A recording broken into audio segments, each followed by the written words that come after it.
الأيام والأعوام والشهور تمضي سريعا. Miaka, siku, miezi inapita kwa haraka sana, sababu tulikuwa tuzungumza hivyo, lakini leo tunaona kwamba tayari tushaingia katika ile siku tuliokuwa tunaizungumzia. Lakini pia siku zinavyopita hivi, kama tulivyokumbushana kwamba tujue kwamba vifo navyo ndio vinakuwa karibu zaidi na sisi. Allah tabaraka wa taala, tunakuomba tujalie tuwe ni wenye kutumia umri wetu katika kufanya yale yaliyokuwa ya kheri na kujiepusha yale mabaya yaliyokuwa ya shari. Kadhalika Allah tujalie tutumie misimu na nyakati hizi za kheri katika kufanya taa na tuweze kuzidishiwa hasanatuna na tuweze kufutiwa sayiatina. Siku ya Arafa ni moja katika siku inayotokea katika miezi mitukufu, ile miezi mitukufu ambayo ni Dhulqaada, Dhulhijja, Muharram na Rajab. Siku ya Arafa ni katika masiku ya mwezi wa Dhulhijja. Siku ya Arafa hii inatokea katika miezi ya haji. Allah tabaraka wa taala anasema alhajju ashhurun ma'lumat, na miezi ya haji ni Shawwal, Dhulqaada na Dhulhijja. Arafa au siku ya Arafa ni moja katika ayyam almalumat, masiku maalum التي أثنى الله عليها في كتابه. قال تعالى، الله تبارك وتعالى نسمع ليشهدوا منافع لهم ويذكروا اسم الله في أيام معلومات. وهي أيام معلومات. هapa ابن عباس رضي الله عنهما نسمع الأيام المعلومات ashri Dhulhijja, masiku hayo maalumu ni hizi siku 10 za mwezi wa Dhulhijja, ambazo ndani yake kuna hiyo siku tukufu yaumu Arafa. Yaumu Arafa ni ahadul ayyam al-ashr allati aqsama Allah biha munabbihan ala azmi fadliha wa ulu qadariha. Qala Allahu azza wa jalla wa layalin ashr. Siku ya Arafa ni moja au ni mojawapo ya masiku 10 ambayo Allah ameyapia kwa masiku hayo, akiweka tanbihi kubwa kwamba hayo masiku ni masiku matukufu na yana fadhila kubwa na yana hadhi kubwa. Pale Allah aliposema katika suratu al-Fajr wa layalin ashr, wal fajr wa layalin ashr, hi layalin ashr, masiku 10. Qala Ibn Abbas radiyallahu anhuma, Ibn Abbas huyu turjumani al-Qur'ani, huyu ndio mtoa tarjama wa Qur'ani, anasema hayo masiku hayo, innaha ashru Dhulhijja, hayo ni masiku 10 ya mwezi wa Dhulhijja. Qala Ibn Kathir wa huwa sahih, hiyo ni kauli ya Ibn Kathir. Yaumu Arafa, siku ya Arafa ni ahadul ayyam al-ashr al-mufaddala fi a'maliha ala ghayriha min ayyam as-sana. Siku ya Arafa ni mojawapo katika masiku 10, masiku hayo ambayo yamefadhilishwa kutenda amali katika masiku hayo kuliko siku nyinginezo. Ni wapi? Wale Mtume aliposema ma min amalin azka inda Allahi azza wa jalla wala a'zamu ajran min khairin ya'maluhu fi ashri al-adha. Qila wala al-jihadu fi sabilillah azza wa jalla. Qala wala al-jihadu fi sabilillah azza wa jalla illa rajul خرج بنفسه وماله فلم يرجع من ذلك بشيء. رواه الدارمي. Anasema Mtume sallallahu alaihi wasallam, hakuna amali ambayo itakuwa ni tukufu sana, hakuna amali ambayo itakuwa ni tukufu sana mbele ya Allah tabaraka wa taala, wala amali hiyo ikawa ina ujira mkubwa zaidi mbele ya Allah tabaraka wa taala, na ikawa ni kheri kuliko amali atakayoifanya mtu katika masiku 10 ya mwezi wa Dhulhijja. Qila, ikasemwa hata kupigana jihadi. Kupigana jihadi ni moja katika amali kubwa sana. Yani jihadi maana yake wewe unatoka hapo ulipo, alafu unasikia yani kuna zile jihadi zikifika kwamba unaondoka na hujui kwamba utarejea, unaenda kupigana ili dini ya Allah iwe juu.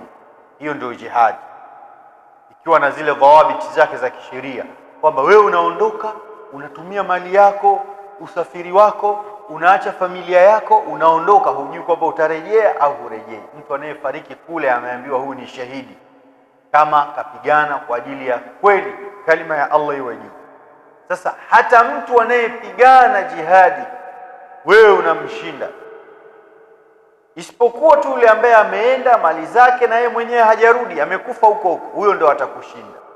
Hebu angalia ni ubora na ni kheri na ni thawabu zilizokuwa na ubora wa aina gani, ubora wa hali ya juu sana. Kwa hiyo masahaba wakasema hata kupigana jihadi katika njia ya Allah. Mtume akasema hata kupigana jihadi katika njia ya Allah, isipokuwa mtu ambaye ametoka yeye mwenyewe na mali yake na havikurejea. Siku ya Arafa akmala Allahu fihi almilla. Siku ya Arafa leo, mfano wa leo, ndiyo Allah alikamilisha hii dini ya Uislamu. Ndiyo siku ambayo Umar bin Khattab radhiyallahu ta'ala anhu anasema anna rajulan min alyahudi qala ya amira almu'minin ayatun fi kitabikum taqra'unaha. Alimwambia, ewe amiri wa waumini, kuna aya kwenye kitabu chenu cha Qur'ani mnaisoma aya hiyo.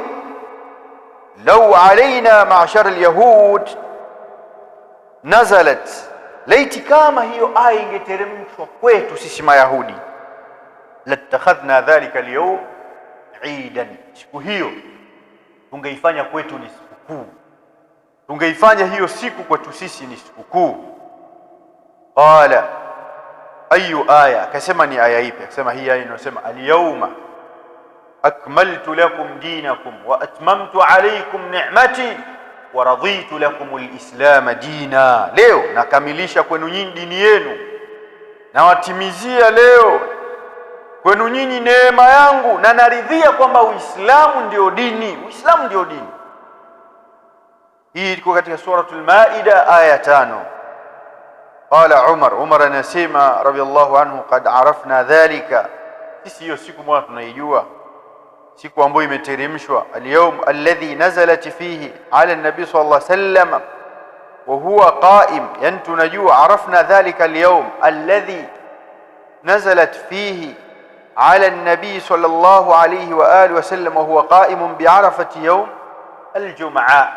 Ilikuwa ni siku ya Ijumaa na ilikuwa ni siku ya Arafa. Lakini jambo lingine ni siyamu yaum Arafa. Leo siku ya Arafa, katika saumu zilizokupotezwa watu wafunge, ni saumu ya leo, siku ya Arafa. Faqad jaa al-fadlu fi siyami hadha al-yawm ala annahu, imekuja fadhila za kufunga leo, na kwamba ni moja katika yale masiku 9 ya mwezi wa Dhulhijja ambayo Mtume sallallahu alaihi wasallam hatha ala siyamiha, kutoka kwa Hunaida ibn Malik ibn Khalid radhiyallahu anhu kwamba mke wake ametoa kwa baadhi ya azwaj nabii sallallahu alaihi wasallam kwamba kana nabii sallallahu alaihi wasallam yasumu 9 Dhulhijja wa yawm Ashura wa 3 ayyam min kulli shahr. Anasema alikuwa Mtume sallallahu alaihi wasallam, wakezi Mtume wanasema alikuwa Mtume sallallahu alaihi wasallam anafunga siku 9 za Dhulhijja na siku ya Ashura. Ashura ni mwezi huu unaokuja, yani tukimaliza mwezi huu tunaingia Muharram, kuna fadhila nyingine, yani fadhila zimeambatana. Hii yote kwamba mtu asiwe na sababu ya kuingia wapi? Motoni. Asiwe mtu na sababu ya kukosa radhi za Allah tabaraka wa taala. Asiwe mtu na sababu ya kusema ya Rabbi, mimi hujanipa umri, Ramadhani ni moja tu kwa mwaka, la, bali kuna masiku ambayo yana fadhila yanakutujia mbele yetu. Kwa hiyo akawa anafunga pia Mtume sallallahu alaihi wasallam siku ya Ashura, na anafunga siku 3 katika kila mwezi anafunga siku 3, lakini pia Ithnain na yaumul khamis, siku ya Jumatatu na siku ya Alhamisi Mtume sallallahu alaihi wasallam alikuwa akifunga. Na kama ilivyokuja kwamba fadhila za kufunga siku ya Arafa kwamba yukaffiru sanata almadhiya sanata alqabila, mwaka uliopita na mwaka uliopo au mwaka ulio mbele unaokuja uliopita, yani miaka miwili mfululizo, madhambi madogo. Lakini annahu yaumul Eid li ahli almawqif, siku ya Arafa ni siku ya Eid kubwa kwa watu waliosimama kule katika viwanja vya Arafa. Qala alayhi salatu wassalam, anasema Nabii sallallahu alayhi wasallam, yaum Arafa wa yaum an-nahri wa ayyam Mina Eiduna ahli al-Islam, siku ya Arafa na siku ya kuchinja na siku zile za Mina, ayamu tashrik, ni idi zetu sisi watu au sisi Waislamu. Rawahu Abu Daud wa sahahahu al-Albani. Pia adhmu dua yaum Arafa, ubora na utukufu wa dua inayoombwa siku ya Arafa, siku tulionayo leo. Anasema alayhi salatu wassalam, khairu duai, bora ya dua, duau yaum Arafa, ni dua ya siku ya Arafa.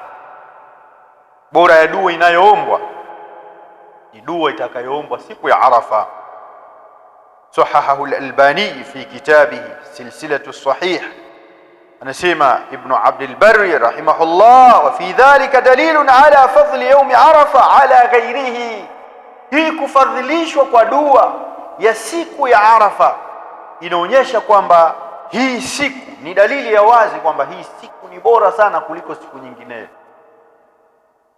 Lakini pia jambo lingine, kathratul itq minan nari fi yawm Arafa, wingi wa kuachwa huru na moto siku hii ya Arafa.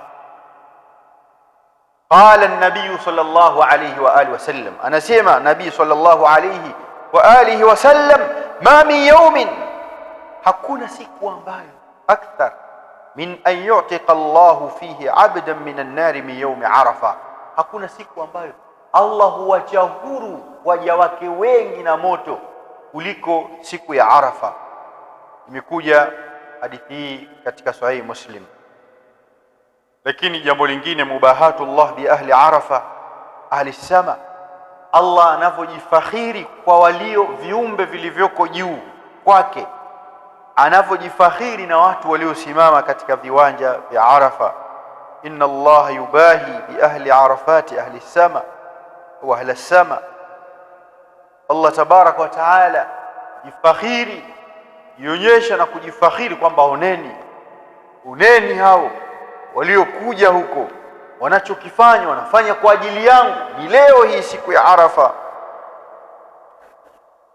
Siku hii takiwa tukithirisha at-takbir. Waqad dhakara al-ulama anna at-takbira yanqasimu ila qismain, wanachuoni wamegawa hizi takbira, zinagawanyika vigawanyo viwili. At-takbiru al-muqayyad, vile vilivyowekewa sababu maalum. Alafu kuna alladhi yakunu aqiba salawati al-mafruḍa, vinakuwa kila mwisho wa swala zilizofaradhishwa. Wayabda'u min fajri yawm Arafa, qala Ibn Hajar rahimahullah, na inaanza hii fajri ya siku ya Arafa, yani leo hii fajri, ikiwa tuanze sasa zile takbira baada ya swala hii iliyofaradhishwa, ambayo ni swala ya subhi, swala ya fajri. Nisema Ibn Hajar rahimahullah, wa lam yathbut fi shay'in min dhalika an nabi sallallahu alayhi wasallam حديث وأصح ما ورد عن الصحابة قول علي وابن مسعود رضي الله عنهم أنه من صبح يوم عرفة إلى آخر أيام منى.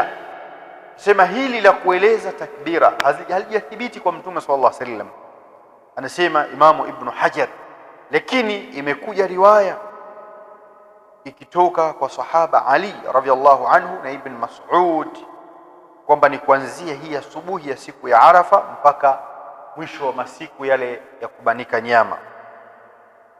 Amma takbir mutlaq ni zile ambazo zinakuwa umumul awqat, nyakati zote hizi zinaanza kuanzia siku ya kwanza ya Dhulhijja, na hii tumeona Ibn Umar na Abi Hurairah radhiallahu anhum walikuwa yakhrujuna ila suq, wakitoka kuelekea masokoni, wayukabbiru nnas ay yukabbiruna, wanapiga takbira, wayukabbiru nnas bitakbirihima, na watu nao wanafuatisha zile takbira zao wakiwa nao wanapiga takbira.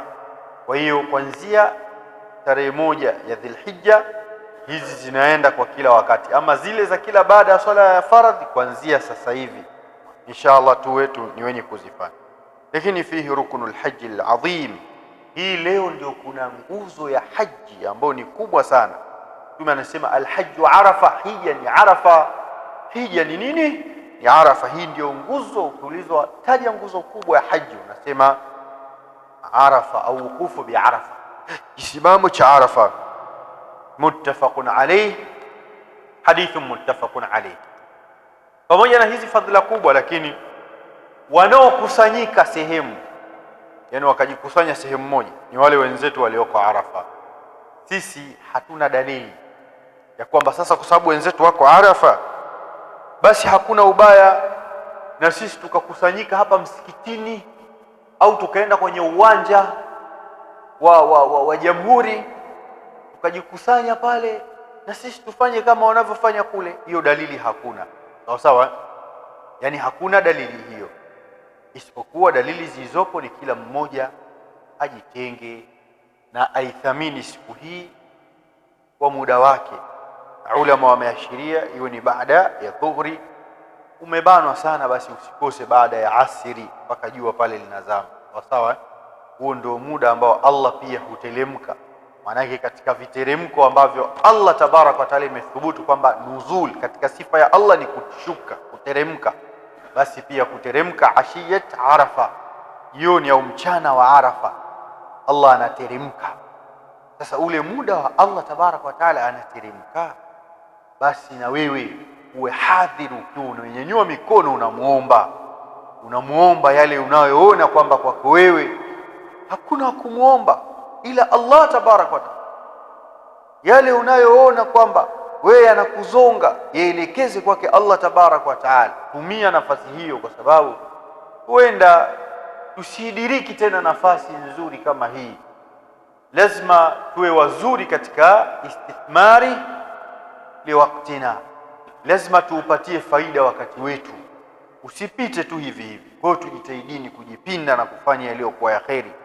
Ikiwa asubuhi utajipanga kazi zako hivi na hivi, lakini baada ya dhuhuri ile bane sehemu, lilie Allah tabaraka wa taala, usaidie Allah tabaraka wa taala akuondoshee matatizo ulionao, akuletee kheri za duniani na akhera. Umekosa muda huo, basi angalau tenga muda baada ya asiri pale, nusu saa, masaa mawili. Inshallah tabaraka wa taala Allah tuwafikishe katika haya. Allah tabaraka wa taala tunamuomba atufanikishe katika kufanya amalu saliha, na Allah tabaraka wa taala atujalie tuwe ni katika wale waliokubaliwa. Allah tabaraka wa taala tufanye tukawa waovu. Allah aziepushe shingo zetu na moto, na aepushe shingo za wazazi wetu na moto, na shingo za vijana wetu, watoto wetu na moto. Allah atukufue tukiwa na watu wema. Allah tabaraka wa taala atukufue tukiwa na watu wema. Allah tabaraka wa taala tunakuomba utupe heshima na tusipate aibu. Allah tabaraka wa taala utupe na usikunyime. Ya Allah tabaraka wa taala utupe heshima na usitupe aibu, na Allah tabaraka wa taala utupe na wala usikunyime.